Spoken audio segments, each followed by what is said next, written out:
자, 안녕하세요. 반갑습니다. 6월 3일 주식 정리해드리는 주정남. 오늘도 시장 정리부터 먼저 시작해보도록 하겠습니다. 미국 증시는 5월달 민간 고용이 부진한 모습을 보였지만 이러한 모습이 페드의 금리 인상 속도 조절 기대감을 커지는 모습으로 연결이 되며 3대 지수 모두 상승 마감하였습니다. 5월 고용 동향 보고서를 앞두고 이날 발표된 민간 고용 지표인 이 ADP 전미 고용 보고서가 나왔는데 이 5월 민간 부분 고용은 전월 대비 12만 8천 명이 증가해 시장 예상치인 29만 9천 명 증가를 훌쩍 밑도는 모습이 보여졌다라고 합니다.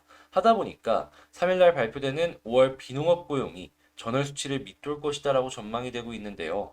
이 금리 인상을 했을 때 주요 지표 중에 하나가 고용이기 때문에 고용이 많이 꺾이게 된다면 이 연준 위원들이 금리 인상을 계속해서 진행을 함에 있어가지고 약간이나마 더 부담을 느낄 수밖에 없을 것이다. 이 부분 그렇기 때문에 시장이 이번에 반등을 하였다 보시면 되겠습니다. 다만 이 페드 위원들은 현재 9월 달까지 예상이 되어 있는 금리 인상 중단 가능성은 일축을 했다라고 하는데 시장이 다 선반영이 되어 있잖아요. 그 이후를 생각을 하시면서 지금부터 보는 게 맞지 않을까 싶네요. 한편 마이크로소프트는 달러와 강세로 실적 가이던스를 하향 조정하였는데 달러 강세로 인한 미국 기업들, 특히나 수출 기업들의 실적 감소를 감안하시면서 보고 한국 기업들 역시도 원달러 문제로 인한 이 실적 감소가 생길 수 있는 기업들이 생길 수 있으니 꼭 이것도 이제 분리를 해서 보는 게 좋을 것 같습니다. 확실히 원달러가 이렇게까지 움직이다 보니까 이 본격적으로 기업들에 영향을 주기 시작을 하네요. 자, 국제유가는 WTI 기준 116.87달러, 1.4% 상승 마감하였고요. 채권은 혼조, 달러는 약세, 금 가격은 상승 마감하였습니다. 자, 그럼 보다 더 디테일한 내용을 위해서 뉴스 한 번씩 보도록 할게요. 자, 일단 민간 고용 부분 같은 경우에는 증가 숫자가 우리 예상했었던 것보다 훨씬 더 낮게 나온 것이다라는 걸 확인을 할 수가 있죠. 여기에는 지금 이 인플레이션으로 인한 생산성이 많이 떨어지는 모습도 확실히 보여진다라고 생각을 할 수가 있겠는데 지금 이 주간 실업보험 청구 건수 역시도 20만 명을 넘는 모습을 보여주면서 확실히 이러한 이 미국 경기의 흐름은 안 좋은 방향으로 유지가 되고 있다는 걸 확인을 할 수가 있습니다. 지금 감원 숫자만 하더라도 2만 700명이 넘었다라고 하죠. 이전에는 이 리오프닝으로 인한 이 기대감 때문에 리조트가 살아날 것이다라고 생각을 했는데 리조트부터가 감원을 시작을 했던 걸 생각을 해본다면 이러한 시대적인 흐름이 쉽게 피해갈 수는 없을 것이다라고 예상을 해볼 수가 있겠습니다. 자, 그래서 현재 뭐 미국 기업 같은 경우에는 실적 전망치들이 다양한 요인들 때문에 하향 수정이 될 것이다라는 이야기들이 상당히 많은데 주가가 더 내릴 수도 있다라고 하죠. 특히나 미국 같은 경우에는 이 테크 기업들 같은 경우 이 미래의 가치를 끌고 오는 이 성장주의 느낌이 강하기 때문에 이 시장의 유동성도 떨어지고 실적이 계속해서 올라가는 게 아니라 떨어진다라는 모습을 보여주게 된다면 타격은 더더욱 클 것이다라고 예상이 되는데요. 시장 지배력 이런 것과 상관없습니다.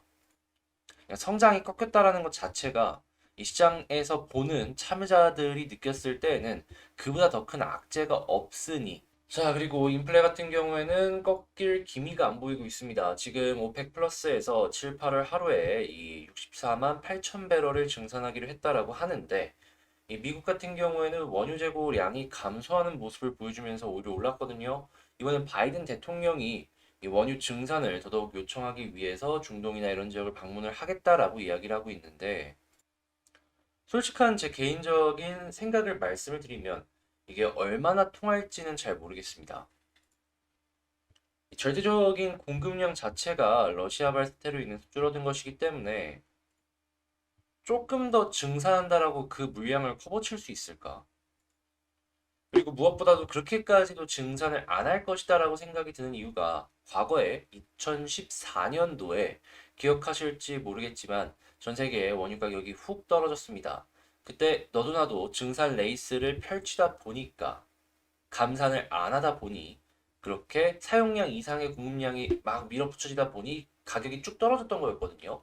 근데 한번 그렇게 경험을 해봤던 사람들이 어떻게 보면은 친환경 시대의 전인 지금이 어떻게 보면 원유를 가장 비싸게 많이 팔아먹을 수 있는 시대인데 이걸 놓치려고 할까?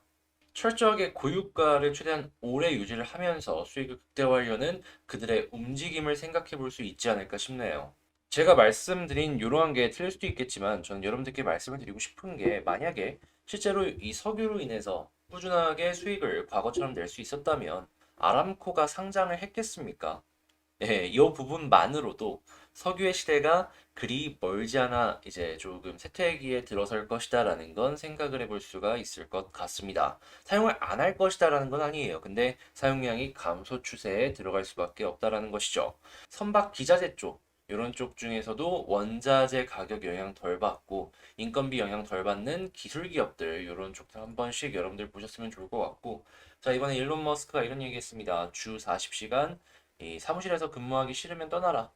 그러니까 재택근무하기 마라. 뭐 하는 것도 하는 건데, 근데 이제 혁신 기업들은 이 공장이나 현장에서 같이 얘기를 하면서 나오는 것이다라고 이야기를 하며 지금 이 재택근무를 좀 멀리하는 그런 움직임을 보여주고 있습니다. 하다 보니까 이제 재택근무 관련주들이 이 머스크의 이러한 발언으로 인해서 조금 더 떨어질 수도 있을 것 같다라고 생각이 드는데 자, 한국 같은 경우에도 재택근무 관련주들 좀 안 좋게 영향을 받을 가능성이 높으니 요거 감안하시면서 살펴보시면 좋을 것 같습니다. 자, 이렇게 시장 정리에 대해서 한번 싹 훑어봤는데 방금 말씀드린 내용들 같은 경우에는 장 시작 전에 이렇게 알려드린다라는 거.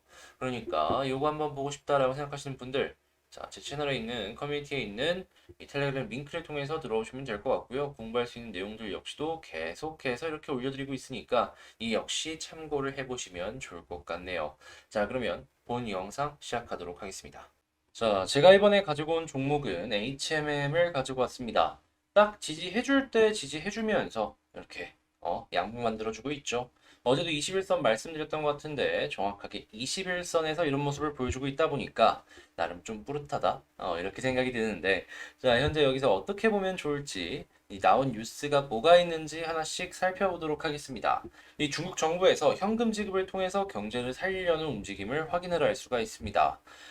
지금 뭐 소비 자신감을 부여해서 수요 증가 효과를 기대해 경제를 원활하게 돌아가게 만들 계획이다라고 이야기를 하는데, 이게 나쁘진 않죠. 실제로 소비 자체도 많이 증가를 할 것이다라고 예상이 되니까. 그리고 중국이 수출도 많이 하지만 수입도 많이 하잖아요.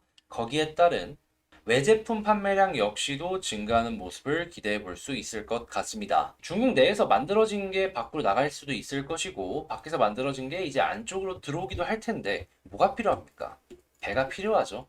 그래서 현재 이러한 부분들 때문에 운임 지수가 벌써부터 꿈틀꿈틀하고 있다라는 뉴스가 막 나오기 시작을 했습니다. 아직 이 상하이 컨테이너나 중국 컨테이너 같은 경우에는 벌써부터 올라가는 모습을 보여주던가 아니면 이 선반영이 되는 모습을 아직 안 보여줬는데요. 근데 이게 일주일에 한 번씩 갱신이 되니까 갱신이 되고 나면은 머리 이렇게 확 드는 거 기대해 볼 수 있을 것 같고 과거 패턴을 보았을 때 이 비슷한 일이 있었을 때 항상 고점 부근까지 올라가거나 고점을 뚫는 모습을 보여줬기 때문에 이번에도 비슷한 결의 흐름을 한번 생각해 볼 수 있을 것 같습니다. 자, 그러면 운임이 이렇게 올라가는 모습을 보여주게 된다면 당연히 HMM 같은 경우에는 그냥 똑같은 일을 해도 버는 돈이 증가를 한다. 이렇게 볼 수 있겠죠. 그러면 현재 위치에서 버는 돈이 많아지면 대략 10조에서 한 13조 벌 것이다라는 전망이 많은 상황이기 때문에 HMM의 현재 시가총액은 굉장히 저평가가 되어 있는 상황이다. 그리고 만약에 운임이 절반으로 반토막 나갔고 이게 5조로 바뀐다라고 하더라도 현재 시가총액은 PER 3밖에 안 되기 때문에 매우 매우 저평가인 상황이다라고 해석을 해볼 수가 있겠습니다. 자, 그러면 현재 위치가 여기도 싸고 여기도 싼데 굳이 매도를 해야 될 필요가 있을까요?